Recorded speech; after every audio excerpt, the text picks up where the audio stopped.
বাংলাদেশে যা ঘটছে, যেভাবে চলছে, এভাবে চলতে থাকলে বাংলাদেশে যে কোনো সময় 111 ঘটে যাবে। বিএনপির এমপি, মন্ত্রীরা, প্রধানমন্ত্রী সহ তারা নির্বিঘ্নে নিশ্চিন্তে একদিন রাতে ঘুমাবে, সকালে উঠে দেখবে তাদের ক্ষমতা নাই। দেশের পরিস্থিতি আলামত ভালো না। দর্শক, বিএনপি সরকারের যে গতি প্রকৃতি, এটা ভিন্ন বার্তা দেয় এবং বিএনপি সরকারের গতি প্রকৃতি 111-এর সুযোগ তৈরি করে দেয় এবং 111 পন্থীরা, 111-এর কুশীলবরা ওত পেতে বসে আছে যে কখন তারা 111 ঘটাতে পারবে। What is 111? একটু ডিফাইন করে তারপরে মূল আলোচনায় যাই। ভারত আমেরিকার ষড়যন্ত্রে নির্বাচিত সরকারকে হটিয়ে সেনা সমর্থিত একটা সরকারকে 111 সরকার বলা হয়। ভারত আমেরিকা ওত পেতে বসে আছে এবং 111 তৈরি করতে একটা প্রেক্ষাপট লাগে। দেশে অস্থিরতা, আইন শৃঙ্খলা পরিস্থিতির অবনতি, এগুলো দরকার। রাজনৈতিক হানাহানি দরকার, যাতে মানুষ মনে করে যে এই রাজনৈতিক সরকার দিয়ে চলে না, এই সরকার ব্যর্থ, অন্য কোনো সরকার আসলে তারা মনে হয় পারবে। এইরকম একটা প্রেক্ষাপট লাগে। আর এই প্রেক্ষাপট তৈরি করতে ভারত আমেরিকার সাথে এখন যোগ দিয়েছে ইসরায়েল। আমি বারবার সতর্ক করছি, বাংলাদেশ নিয়ে এখন ইসরায়েল কাজ করছে।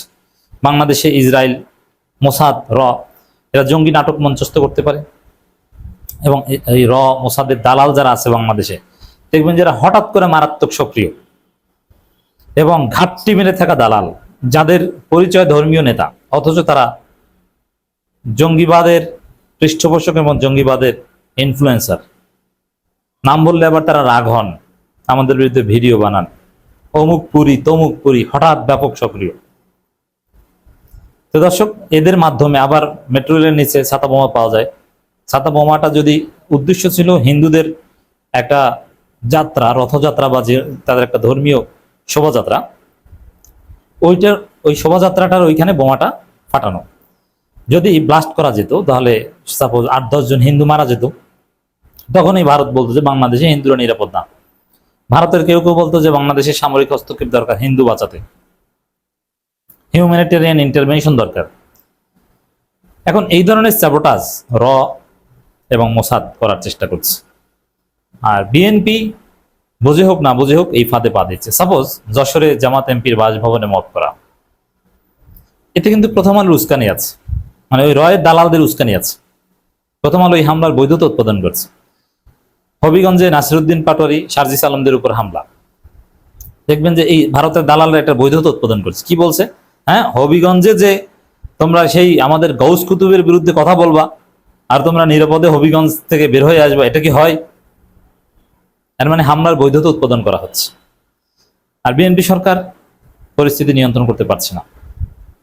প্রতিনিয়ত দেশে অঘটন ঘটছে, আইন শৃঙ্খলা পরিস্থিতির ভয়াবহ অবনতি। এরকম চলতে থাকলে দেখবেন যে স্যাবোটাজ বেড়ে যাবে। এক পর্যায়ে হঠাৎ একদিন 111 ঘটে গেছে।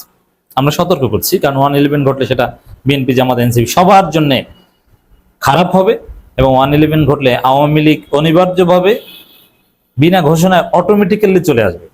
কোন সরকার আর পুনর্বাসন করা লাগবে না, অটো চলে আসবে।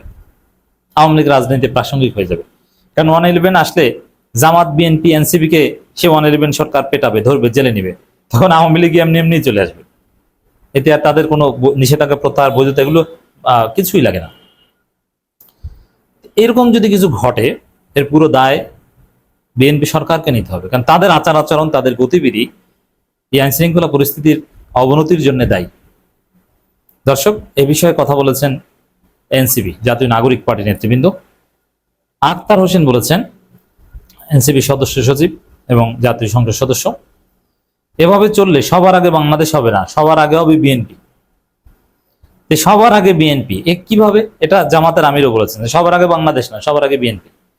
মানে রাষ্ট্রীয় প্রতিষ্ঠানগুলোতে, ইভেন সাংবিধানিক প্রতিষ্ঠানগুলোতে, যেখানে নিরপেক্ষতা ওই সব প্রতিষ্ঠানের একদম মৌলিকত্ব, সেই সব জায়গায় দর্শক একের পর এক বিএনপির দলীয় পান্ডাদের নিয়োগ দিয়ে প্রতিষ্ঠানগুলো ধ্বংস করছে। আর গণতান্ত্রিক সাংবিধানিক প্রতিষ্ঠানগুলো ধ্বংস হলে তখন পরিস্থিতির অবনতি স্বাভাবিক। আর এগুলোকে কেন্দ্র করেই 111 পন্থীরা সুযোগ নেবে এবং এরাই ওখানে যে স্যাবোটাজ করবে, প্রতিষ্ঠান ধ্বংস করছে। হাসনাত আব্দুল্লাহ বলেছেন, আওয়ামী লীগের মতো বিএনপিও ভোট ইঞ্জিনিয়ারিং এর নীল নকশা করছে। এটা হচ্ছে সবচেয়ে গুরুত্বপূর্ণ, অথবা আমার এই আলোচনার সবচেয়ে সিগনিফিকেন্ট পয়েন্ট বা মূল ফোকাস পয়েন্ট এটাই। আওয়ামী লীগের মতো বিএনপি সরকার ভোট চুরির চেষ্টা করছে বলেই তো সাংবিধানিক প্রতিষ্ঠানে তাদের পছন্দের লোক ঢুকাচ্ছে, তাদের দলের লোক ঢুকাচ্ছে ভোট ইঞ্জিনিয়ারিং এর উদ্দেশ্যে। এখন বাংলাদেশের রিয়ালিটি হচ্ছে এটা যে এত রক্ত এত কিছুর পরে ভোট ইঞ্জিনিয়ারিং মানুষ টলারেট করবে না। আর ভোট ইঞ্জিনিয়ারিং, ভোট চুরি এটা বিএনপির রক্তে। বিএনপি যখন এই ভোট ইঞ্জিনিয়ারিং করবে, এক্সিকিউট করবে, তখন পরিস্থিতি খারাপ হবে। আর তখন জনগণ খুব ক্ষুব্ধ হবে সরকারের বিরুদ্ধে। আর সেই সুযোগে 111 পন্থীরা ক্ষমতা নিয়ে নেবে। যদি ভোট চুরি করে, এটা বিএনপির জন্য আত্মহত্যা হবে, লিখে রাখেন।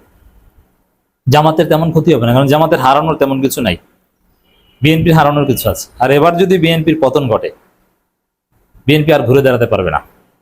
আওয়ামী লীগ যেরকম ঘুরে দাঁড়াতে পারছে না, ওরকম বিএনপি ঘুরে দাঁড়াতে পারবে না। এই জন্য এই ভোট চুরির যে চেষ্টা বিএনপির, এই ভোট চুরির চেষ্টা ব্যাকফায়ার করতে পারে। এই ভোট চুরির চেষ্টার মধ্য দিয়েই বিএনপি সরকারের পতন ঘটতে পারে, 111 ঘটতে পারে। কারণ তখন ওই যে যুক্তরাষ্ট্র কিংবা ভারত, তারাও বলার চেষ্টা করবে বাংলাদেশে নির্বাচন শেষ, অতএব এই বিএনপি সরকারকে হটাও। আর জামাত এনসিপি কতদিন আঙ্গুল চুষবে? অবশ্যই এক পর্যায়ে তাদেরকেও মাথা ঝাড়া দিয়ে, মাথা উঁচু করে সোজা হয়ে দাঁড়াতে হবে। আর তারা দাঁড়ালে তখন আইন শৃঙ্খলা পরিস্থিতির অবনতি মাস্ট। যদি রাস্তাঘাট বন্ধ করে দেওয়ার আন্দোলন জামাত শুরু করে, এনসিপি শুরু করে, ওদিকে জুলাই সনদ, গণভোটের গণরায় নিয়ে বিএনপির তালবাহানা চলছে, তাহলে জামাত এনসিপি এমপিদেরও গ্রেপ্তার করবে, পরিস্থিতির অবনতি হবে। আর তখন এই আওয়ামী লীগ 111 পন্থী বা আরো যারা আছে, ভারতপন্থী, যুক্তরাষ্ট্রপন্থী, ইসরায়েলপন্থী, তারা ঘটনা ঘটিয়ে দিবে, আমি আশঙ্কা করছি। অতএব এটা থেকে বাঁচার উপায় কি? প্রথম হচ্ছে যে বিএনপিকে এই ভোট চুরির চিন্তা ভাবনা বাদ দিতে হবে। জামাতের সাথে বিভিন্ন খেলা হবে, কিন্তু ভোট চুরির চিন্তা ভাবনা বাদ দিতে হবে, নাম্বার 1। নির্বাচনগুলো সুষ্ঠু করতে হবে। আর নির্বাচন অসুষ্ঠু করলেই দেশে অঘটন ঘটে যাবে। এটা এবার আওয়ামী লীগের আমলে যেরকম মানুষ বারবার সহ্য করছিল এবং আওয়ামী লীগ পরিস্থিতি নিয়ন্ত্রণে রাখতে পেরেছিল, এবার বিএনপি সেটা পারবে না, মানুষও সহ্য করবে না। তো দর্শক, এবং আইন শৃঙ্খলা পরিস্থিতির উন্নতি ঘটাতে হবে। এই যে বিভিন্ন জায়গায় জামাতের উপর হামলা, এনসিপির উপর হামলা, এবং হামলার সময় জয় বাংলা বলতে শোনা যায়, মানে আওয়ামী লীগ বিএনপি মিলেমিশে একাকার হয়ে এখন বিভিন্ন জায়গায় জামাত এনসিপির উপর হামলা করছে, এবং আওয়ামী লীগের লোকজন টাকা পয়সা দিয়ে বিএনপির লোকজনকে ব্যবহার করে এইসব হামলা করছে। এই পরিস্থিতির যদি উন্নতি তারেক রহমান ঘটাতে না পারেন, এবং অর্থনৈতিক উন্নতি যদি ঘটাতে না পারেন, দেশে যদি স্থিতিশীলতা কায়েম করতে না পারেন, তাহলে ওই যে বললাম যে নিরিবিলি ঘুমাবেন, সবকিছু ঠিকঠাক, ঘুম থেকে উঠে দেখবেন কিছুই নাই, সব বেঠিক হয়ে গেছে। আমরা সতর্ক করছি সবাইকে।